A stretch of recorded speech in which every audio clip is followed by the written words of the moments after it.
Сәлем қыздар, бүгін сіздермен бірге Төребек Әлия сіздерге осындай өте жеңіл салатын рецептімен бөлісемін. Мен каналыма тіркеліп, менімен бірге дайындап көріңіздер.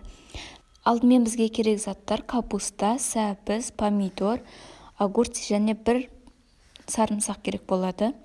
Алдымен капустамыз осындай жұмсақ жерінен кесіп алдым. Өздеріңізге ыңғайлы жерінен алсаңыздар да болады. Капустамызды жіңішке ұзыншалап осылай солонкаға тураймыз. Барынша жіңішкелеп турауға тырысамыз. Осылайша турап алған капустамызды бөлек бір ыдысқа салып аламыз. Ендігі кезекте сәбізімізді жіңішкелеп теркадан өткіземіз. Мен сәбіздің барлығын өткізбедім, өзіме керек мөлшерде ғана алдым. Үстіне тұз сеуіп, капустамыз бен сәбізімізді өлтіріп, қолымызбен мыжғылап, 5 минуттай мыжғылап аламыз осылай. Дәл видеодағыдай істесеңіздер болады. Мен сіздерге қанша мөлшерде керек екен барлығын видеоның астына жазып кетемін. Сол жерден қарап алыңыздар.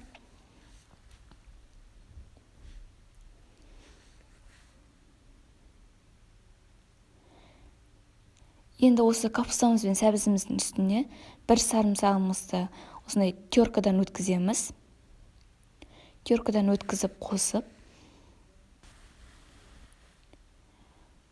сарымсағымызды қосып болған соң, қиярымызды ұзыншалап турап, дәл видеода көрсетілгендей турасаңыздар да болады. Осы туралған қиярымызды капустамыздың үстіне саламыз. Енді қызанағымызды ортасынан бөліп, керек емес жерін алып тастап, осылай үлкен-үлкен қылып турап, оны да қосамыз. Менде мұнда қара бұрыш, паприка және қызыл бұрыш қостым дәмдеуіштерден. Енді осылай сұйық майымыздан қосамыз. Менде кәдімгі күнбағыс майы.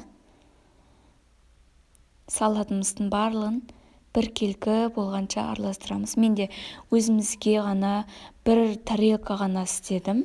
Сіздер осы рецепті 2 есе, 3 есе ұлғайтып, мол қылып істесеңіздер де болады.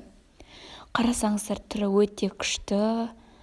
Кез келген тағамдармен ұсынуға, үйде өздеріңізге обедте істеп жеуге өте күшті.